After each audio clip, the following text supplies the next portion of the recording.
Aminata Sow Fall, l'expert de la nation.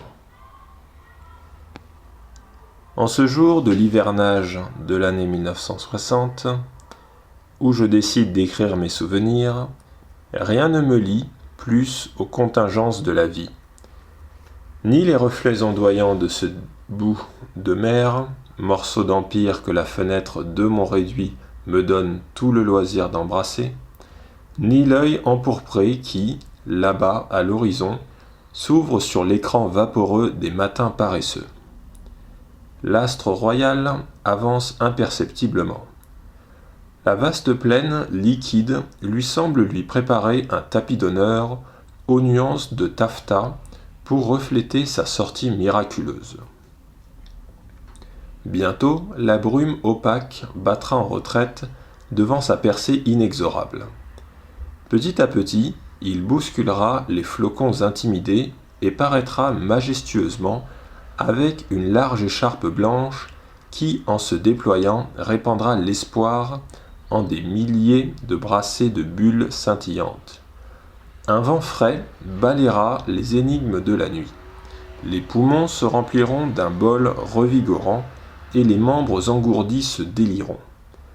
La terre, encore une fois, se réveillera et le balai reprendra. Et le soleil avancera toujours. Il finira par avaler la fraîcheur de l'aube, l'écharpe blanche disparaîtra sous une nuée de flèches incandescentes qui plongeront leurs pointes dans la chair meurtrie de la terre. Celle-ci, encore une fois, languira de ses blessures ranimées, les fonds des puits taris se craquelleront encore, des branches se casseront, d'autres tomberont, et les hommes, abrutis par l'enfer de l'hivernage sans pluie, lèveront la tête vers le ciel. Ô mon Dieu, qu'il te plaise de faire descendre la pluie sur notre peuple. Et ils baisseront vite la tête, parce qu'ils ne pourront pas soutenir le regard du soleil qui sera à son zénith, et qui les narguera du haut de l'apogée de son règne. Pourtant, dans quelques heures, le soleil déclinera. Je pourrais bien comparer mon destin à celui du soleil, mais je ne suis pas le soleil et la grande erreur de ma vie aura été d'avoir cédé au mirage et d'avoir cru que je lui ressemblais. Le soleil décline pour prendre le temps de renaître. Demain, à cette heure-ci, il recommencera son ascension vers le sommet de sa gloire, pendant que moi, son excellence en désillusion, je poursuivrai mes détours dans le labyrinthe de ma conscience obscurcie par 8 années de règne, de sécheresse, de faim et de malheur. La sécheresse et la faim pour le peuple, on ne s'imagine jamais le malheur d'une excellence. Le mien commença avec Andru. Votre pays, Excellence, vient tout juste d'accéder à l'indépendance. Vous avez acquis un pouvoir tout neuf. C'est comme si vous étiez debout sur la cime d'un arbre sans racines. Si l'arbre bascule, votre vie est en danger. Nous sommes ici, Excellence, pour vous donner nos humbles conseils afin de consolider votre règne. Il était mon conseiller spécial et aussi le coordinateur des services de renseignement chargés de veiller sur ma sécurité. Dès les premiers contacts, il me happa comme un aimant. Sa clairvoyance et ses consonances exceptionnelles m'impressionnèrent. Il avait des lumières sur tous les sujets dans tous les domaines. Le pays lui avait confié ses secrets sans restriction et aucun de ses recoins ne lui était inconnu. Moi qui y étais né, y avais vécu pendant 58 ans sans jamais le quitter, et avait la prétention de présider dorénavant à ses destinées, j'avais quelque peu honte de découvrir qu'il était plus familier à Andru. Je ne sais pas si ses yeux de taupe avaient perçu mon complexe derrière les grosses lunettes pendantes que soutenaient à peine 2 minces filets d'argent perdus sous sa tignasse abondante. Il me dévisageait pendant que ses petites mains poilues sautillaient sur la carte dépliée sur la table d'apéritif.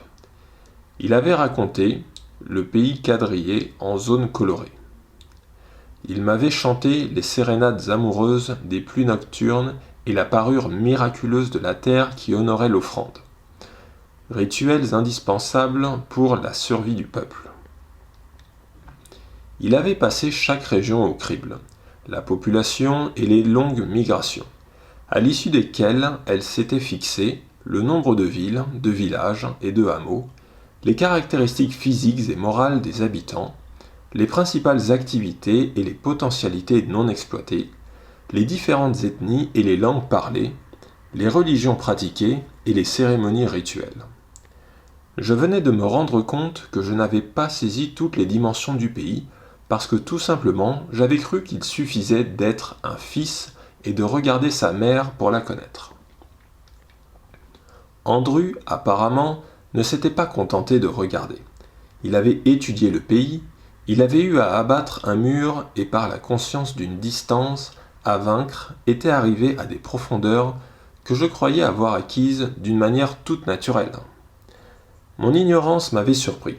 Andrew m'était apparu comme une encyclopédie. C'était suffisant pour mériter mon respect. C'est fantastique, Andrew. Vous connaissez mon pays et ses hommes mieux que moi.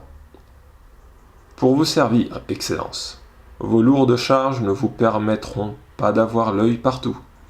Or, votre mission, Excellence, est de faire comme le soleil, qui du haut de son perchoir inonde le monde de sa clarté. Je croyais avoir découvert l'homme qui me fallait, brillant, attentif et tout à ma dévotion. Je jubilais. Avoir un tel homme sous la main, à l'orée de mon règne, me semblait de meilleur augure. La perception qu'il avait de mon rôle cadrait parfaitement avec le sentiment qui m'habitait ce jour où un élan populaire extraordinaire me propulsa au château.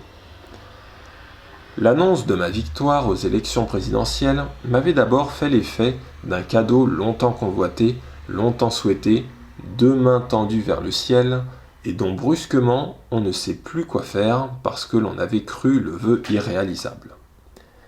Ma joie avait été grande, certes, très grande, mais au fond de moi-même remuait un sentiment confus qui gênait mon épanchement. Ce n'était pas de la surprise. J'étais parti gagnant dans cette compétition qui n'était en réalité qu'une simple formalité. Tout le monde savait que le peuple allait entériner le choix de l'autorité coloniale qui 14 mois auparavant avait déposé l'indépendance de mon pays entre mes mains en ma qualité de président du conseil du gouvernement. Madiama gouvernera pendant 14 mois au bout desquels vous élirez démocratiquement l'homme que vous choisirez. En réalité, je ne gouvernais pas. L'armée, la défense, les finances, tous les secteurs clés étaient contrôlés par l'ancienne autorité comme au temps de l'autonomie. Régime fantoche, criait Diko, mon seul adversaire politique. Cette situation ne me gênait pas, du fait qu'elle préparait l'avenir en douceur. Je n'avais jamais aimé les grands bouleversements, ni le désordre des grands chambardements. Je détestais les révolutions. Avant l'indépendance, en tant que président du Conseil, j'avais dit au peuple « Négocions dans la paix, pour conquérir notre liberté. Pourquoi verser le sang de nos pères, de nos fils et de nos frères, si le dialogue peut nous permettre d'arriver à nos fins ?» Et Diko avait répondu « À bas le colonialisme, battons-nous contre l'oppresseur, anéantissons les forces insidieuses de l'impérialisme. Notre liberté, c'est notre droit, le plus élémentaire de nos droits, et vous voulez que nous la quémandions ? Non, et non, et non. Nous l'arracherons des mains de l'oppresseur, nous confondrons l'usurpateur. » Le peuple n'avait pas entendu cet appel à la rébellion.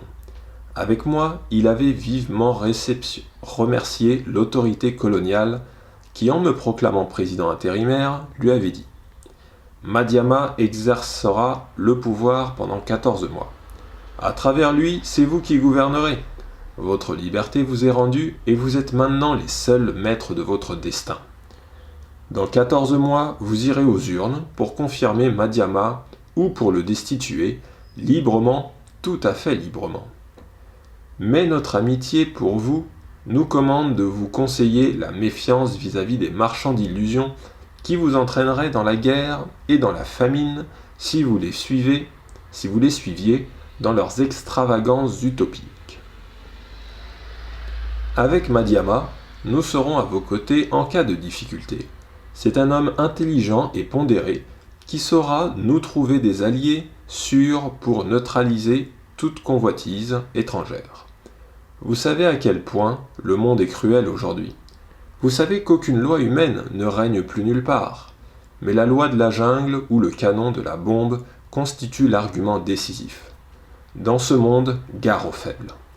Nous savons que vous êtes un peuple sage, un peuple clairvoyant, qui saura assurément choisir du côté de son bonheur, de sa prospérité et de sa paix. C'était sur l'avenue de l'Indépendance inaugurée pour la circonstance, un tonnerre d'applaudissements avait salué ces mots. Un parterre gigantesque de dignitaires, de marabouts, de fonctionnaires, de paysans, d'éleveurs, de pêcheurs, de commerçants, de ménagères, de badauds et de chômeurs. La joie s'était répandue comme un raz-de-marée à travers tout le pays. C'était l'espoir d'un lendemain nouveau et fructueux. Dicot, lui, n'y croyait pas. Ses tracts me traitaient de marionnette et d'agent de l'impérialisme. Mais le peuple était avec moi, et son enthousiasme débordant avait fait de mes 14 mois d'intérim une longue période de campagne électorale où régnait une atmosphère permanente de foire.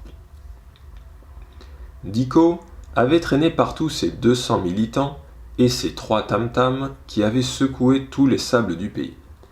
Il avait harangué les foules, il avait maudit l'oppression et le colonialisme, il avait prêché dans le désert, car le jour du vote, le peuple m'avait souverainement choisi.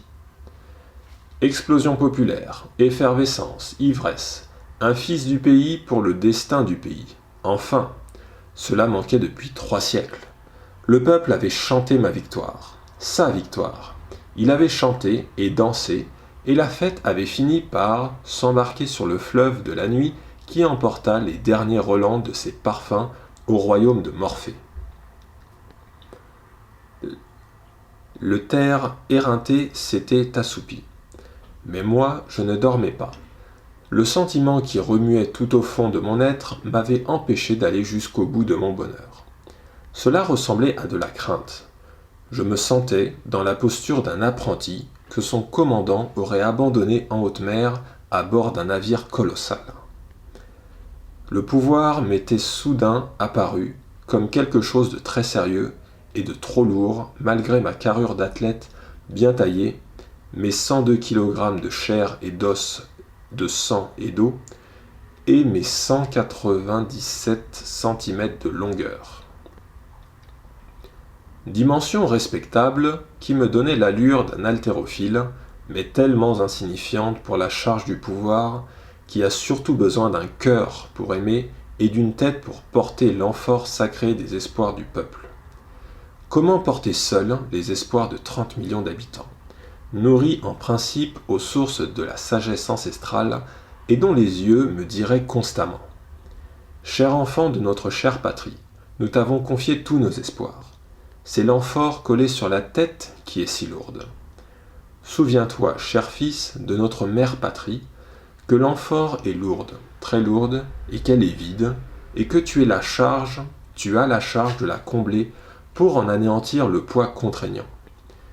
Déjà, je sentais le poids du vase sacré scellé sur ma tête et celui de l'obsession qui serait désormais mon lot quotidien, ne jamais briser le vase.